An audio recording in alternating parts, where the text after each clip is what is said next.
कुटुंबासोबत जेवणातून पूरक पोषक आहार.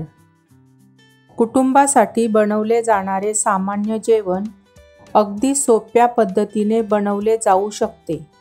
जसे 6 महिन्याच्या मुलांना सुद्धा ते उपयुक्त आहे. जेव्हा तुम्ही कुटुंबासाठी जेवण तयार करत आहात त्यामध्ये मीठ व मसाला टाकण्याआधी एक हिस्सा वेगळा काढावा. म्हणजे कुटुंबातील इतर सदस्यांच्या तुलनेत जास्तीचे पोषक घटक असण्याची गरज असते. जो हिस्सा बाजूला काढला त्यामध्ये मटणाचे तुकडे, भाज्या आणि वेगळे तेल टाकावे. समजा तुमचे बाळ छोटे आहे तर त्याला भरवण्याआधी जेवण कुस्करून द्यावे.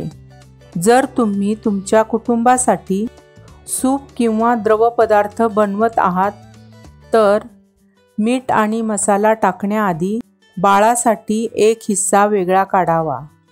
बाळाच्या जेवणामध्ये पाणी किंवा दुसरे द्रवपदार्थ टाकू नका.